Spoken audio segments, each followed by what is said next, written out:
Does it really get any better than wrapping an egg with sausage and then deep frying it in breadcrumb? I don't think so. On today's street food lesson, we are making the Scotch egg. This is something that I've had plenty of times before, but it stood out the most to me when we took our trip to Scotland and enjoyed it in Edinburgh. Now I already put some water on the stove to start boiling. In the meantime, I'm gonna start penetrating my eggs. It sounds, why would I use the word penetrating? We're gonna take a safety pin and we're gonna pop a hole into the bottom of each egg. This is going to actually help. It introduces a bit of hot water to seal the egg, but not enough to like break it or crack it or anything. And it really just helps you peel them later and get a nice even cook. You probably can't even see the hole in that egg, but it's very, very small. Just use a safety pin, go through all of them, make sure that hole is in the egg and just penetrate your egg. Why would I? Of all the words, like the word moist. Now, once you have all your eggs ready to go, we're gonna start placing them into the water. And I don't wanna overcrowd this, but I think we're gonna be okay. I'm only doing 8 eggs. I'm doing 10 eggs, not 8. I'm going to boil about 6 of them for 4 minutes. Really, really short time. So that way they stay nice and gooey in the middle, because we are going to fry this, which is basically a second cook. So if you were to make a hard-boiled egg and then wrap it in sausage and then deep fry that to cook the sausage,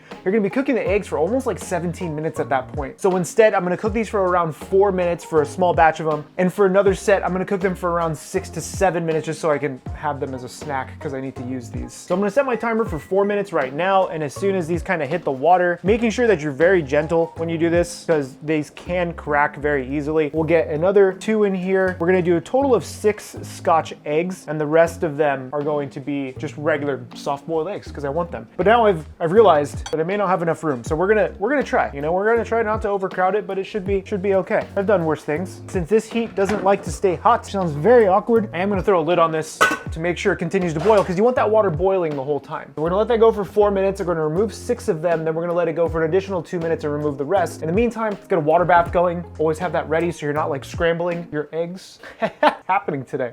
What is happening today? So it's been about 4 minutes on the first batch. I'm gonna remove 6 of the eggs, place it into this larger ice bath, and then let the other ones go for a couple more minutes. So that way they cook to about the 6, maybe we'll do 7 minutes. Who knows? Haven't quite decided yet. You know, I'm just gonna wing it on that. But we're gonna remove 6 that we need for our Scotch eggs and let these cool down completely so this way they can actually peel them. And I'm gonna let the other ones go for, let's say, 2.5 minutes, and we'll pull those out. I have a little bowl over there so that way they're separated, you know, because I have like placed them all in one bowl before. You don't know which, the eggs don't tell you. So after removing my eggs from the water, I have them in my water bath. This is my ice bath. And what I'm gonna do is I'm gonna leave the 4 that I'm gonna have for lunch. We don't need to pay attention to those. And we're gonna peel back these 4-minute eggs. Now, we do have to be super careful when we peel these because they're very, very soft and hopefully they cooked long enough. I'm gonna just take a large spoon and start kind of cracking it. So this way I'm not smashing it into my cutting board. Let's see how this came out. I know June's Kitchen, you know, June from June's Kitchen, he does like the water thing, like spins it around, and I don't know, I have no idea. I'm not that talented. But you can see what happens when you have the hole in the egg. You get this little pocket, right, that kind of frees itself from the egg shell, and it becomes very, very easy to peel. And remember, I only boiled these for just about 4, maybe 4.5 minutes, and I'm able to peel these back very, very easily. So I'm gonna peel all of my eggs because you don't need to see that, and these things happen. Unfortunately,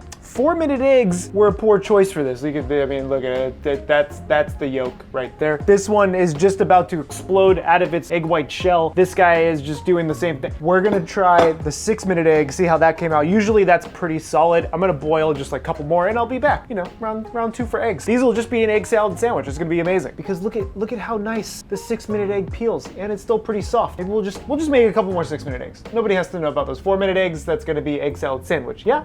Just between you and me. So I have my second batch of eggs ready to go. And these are all now 6-minute eggs. I feel like the 4-minute egg just didn't hold its shape very well, and I will turn that into a sandwich later. But now we're gonna wrap these all in sausage. Before I do that though, I wanna make sure that it's nicely dried. You can dredge these in some flour. I personally do not like having flour in between the egg and the sausage because I feel like sometimes it doesn't cook properly. So instead, I'm just gonna take a couple of paper towels and towel dry them, making sure they're as dry as possible. Also make sure your cutting board is dry so you're not just kind of fighting yourself. Again, you don't need to do anything crazy, just make sure that they're nicely dry. Once we have these dried, we'll wrap them in both chorizo and a breakfast sausage. It's gonna be so much easier. You don't need flour. What do you need flour for? Now for the sausage, again, I'm using some breakfast sausage as well as some chorizo. Both of these are from Sister's Butcher over in Sisters, Oregon, and I really wanted to use these because their meats are fantastic. But feel free to use ground beef, some ground turkey, some regular old pork if you really want to. You can do anything you want for this, but traditionally it's just some good old breakfast sausage. Now to make things somewhat easy, I'm going to weigh just a small portion of it out. I typically try to make it so that the sausage that I'm holding is about the same size as the egg. You don't want this to be too thick, otherwise it won't cook properly. So I'm gonna go ahead and weigh out this just to make sure it's probably close to the egg weight. So this is 60 grams worth of sausage, and that's a 60-gram egg, so you want it to be just about the same. Now don't overwork this too much in your hands, but you wanna make sure that it is nicely pressed so there aren't any big holes in your sausage. Otherwise, when you go to wrap it, it could tear or whatever the case is. So easiest thing to do, honestly, is just place this on your cutting board, kind of spread it out a bit, make sure that it is nice and wide and somewhat thin. Another thing you could do is lay down some plastic, so that way it's easier to wrap up, but instead of using plastic, I'm just going to use my spatula. This way I can get this off the cutting board. That way I have my nice sausage patty, take the egg, place it right into the center, and then we're gonna slowly just start closing it up, making sure that the big thing is that this usually has a blowout on the backside, so make sure that it's nice and tight all the way through. You don't have too many air pockets, and now you see why we also dried up that egg with the paper towel. If we didn't, this would have been a lot harder to put together, but this is already coming together really nicely. And then you wanna give it just a gentle press, almost like you're making, I guess you can, like you're doing sushi or nigiri, and just kind of tap it, make sure it is nice and sealed, make sure the part where you pinched up top is nicely sealed. Otherwise, it could open up during the cooking process. The fat should help it though, so you should be good to go. And there is our first Scotch egg. Look at how easy that was. 1 part egg, 1 part sausage. Just keep it simple. I'm gonna place this into the same plate that we were using and work through all of our sausage. Now I have my 3 Scotch eggs with the breakfast sausage ready. I'm gonna go ahead and do up my chorizo. This is so beautiful. Look at the color on this. But you can't tell what the color is because I suck at color correction, so I apologize. I'm gonna do the same technique with the chorizo.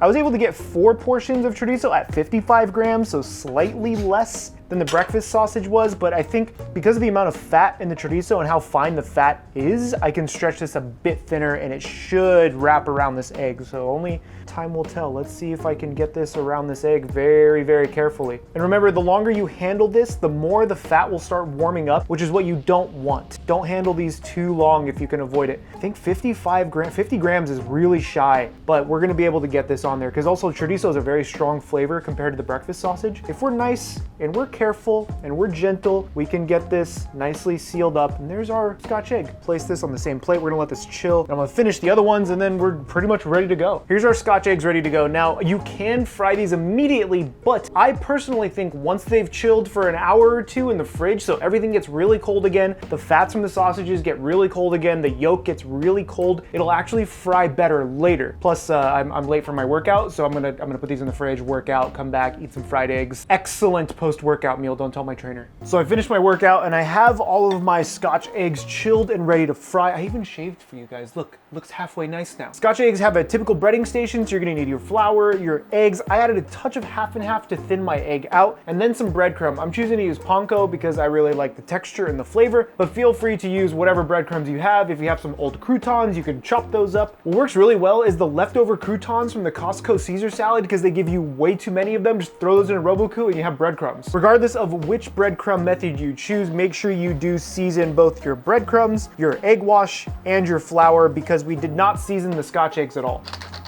Now I'm gonna fry up our regular Scotch eggs first because there's only 3 of them, so we can probably do all 3 at once, but the easiest way to do this really is dredge it into your flour, then right into your egg wash. Why is the fork still in here? Right in your egg wash, and remember, dry hand, wet hand, you know, don't be a Paul. Get that rolled around, make sure it's totally covered in egg. Then once you have that totally covered in egg, drop it straight into your breadcrumb. Probably should have used a bigger vessel for the breadcrumb, but this is fine. Now, if you wanna be extra, you can go ahead and double dip these. You can go ahead and go back into the egg wash and then back into the breadcrumb to give it that double crunch. Personally, I don't like that much breadcrumb, so maybe we'll try it on one and just see how it comes out. But once you have that first, you know, look at that thick boy right there.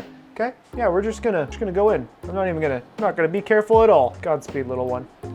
Drop that thing in there. Oh, yes. Now, while that one is going, I'm gonna go ahead and get the other 2 loaded right away. So they basically have around the same cook time, and I'm not too worried about having them cook at different times. Remember, it is pretty important that you get all of that flour coated with egg, otherwise you're gonna have a naked spot. Now, these only need to cook for about 6 minutes. Don't need to go too long. We're really looking for that nice golden color. Take this guy and drop it. All right, let's get the last one done. This one has a small hole right here, but I think that's gonna be okay. Drop our third one in. So with the 3 eggs in there, I did drop the oil down just a touch, so it may take a few minutes longer than we anticipated, but I don't want to go too long, otherwise I may risk overcooking them. What is nice with the amount of oil that we have, this is basically covered, so we don't have to worry about flipping them too much, but we are going to have to rotate them slightly because some of them didn't get fully covered, but this is going to be fine later on. I'm going to go ahead and reload my breadcrumb because I feel like I may need just a touch more for the other 4, but other than that, I'm just going to wait for those to cook. Pretty simple job, huh? I hear one of them trying to open up, so at this point, I am going to pull them and see what they look like. Oh, that's a nice color. Look at this. Look at that beauty right there. Okay, let's get the other ones out. They sound like, you hear that snap, crackle, pop? That's not what you want to hear because it means that something had opened up, which is fine. It's not going to like be detrimental to it, but you want to make sure that they don't hang out too much longer because just looking at this one, you can see that it just kind of, it opened up a bit right there. That's going to be okay. These look gorgeous though. They're nice. They're golden. They're crispy. What we're going to do, I'm going to hit this with just a touch of salt. We'll do one of these, just a bit. We're gonna let these rest while we do the other ones. We're gonna do the same thing with the chorizo. These guys, look at them. They're like happy little chorizo bombs. Hit it with our flour first, then into our egg wash. Then we're gonna do a pro gamer move. We're gonna grab the next one. We're gonna place this in our flour, go here. This goes in your panko. This goes here. And I used my, see, I didn't do pro gamer move. I used my wet hand with the dry. Gonna leave this in here. Actually, let's just do all the flour first. Coat all 3 of them at one time, just make our lives easier. Roll this around, make sure all of it's covered. Now we can get rid of the plate that all of them were in. Now we just have these to work with. And let's grab the one that's already in the panko and drop this straight in. Godspeed. Remember, don't rush it like I am. I'm trying to make sure that I do all of these at one time. It's not gonna be a huge problem if they're like 30 or 40 seconds off, but if you're taking like 2 minutes in between each one, then yeah, you're gonna have some cooking issues if you're trying to cook them all at one time. This is gonna be the 4th one in, all around, you know, maybe like a minute apart from the first one. Now remember, the chorizo ones had slightly less meat on them than the regular ones did. So I'm gonna go ahead and start pulling the first ones out. You can see how beautiful and golden this one is. The only problem is I think on the back end there's a hot spot because of the induction burner. Oh, almost lost that one. So I'm gonna pop this right there. Take a look at the other ones. The other ones maybe are just like a minute out, but I'm trying to pay attention to this because there's a hot spot on the induction and I don't want it, I don't want it to char them, but this one is looking good. Let's pull this. Oh yes, finally the last one. Oh, so nice. And then remember, let's give this a pinch of salt. Boom, look at that. Beautiful. It's like the 7 Dragon Balls. I didn't even think about that. Now you can be a brave soul and go ahead and take a giant bite out of one of these, but I highly recommend letting them rest for about a minute or 2 before you decide to eat them so you don't destroy your mouth. Just looking out. Now I'm gonna cut open one of each just to see what they look like. Oh, this is so crispy. I kind of hope that the center is still like nice and under. Oh, look at the knife, you already know. Oh man, oh, that's it. Oh my God. That's amazing. Look at that Scotch egg. So that was the chorizo one. Let's see what the regular one looks like. It's probably gonna be the same. So I'm gonna cut it quickly so it doesn't leach everywhere. Oh, look at that. That is so nice. There it is, guys, our beautiful Scotch eggs. The chorizo one looks absolutely amazing, and I'm losing the yolk trying to hold this vertically for thumbnails. And then the traditional one with the breakfast sausage, I can only have one of these. So I'm gonna have a half of each of them, and I'm gonna give the rest to Rachel, and then the rest of them are going to a friend because macros. So cheers. We're gonna go with the breakfast sausage first. This is breakfast. This is handheld breakfast right here. The egg is still super creamy. Look at that. Sausage is cooked perfectly. The panko still has a nice crunch to it, even though it's been sitting for a few minutes. So I'm hoping this one, the chorizo one, tastes like a Mexican breakfast. Cheers. This is a game changer. I'm just gonna, I'm done. I don't know what to tell you. Both of these are fantastic. Highly recommend it. The chorizo one is that new spice of life. The breakfast sausage is that comfort zone. Just like your comfort zone should be at chefpk.com. My name is Chef PK. This is Street Food. Get subscribed. And remember, keep playing with the food. This is the last. I just get this last half. No mas for me. Goodbye. Oh.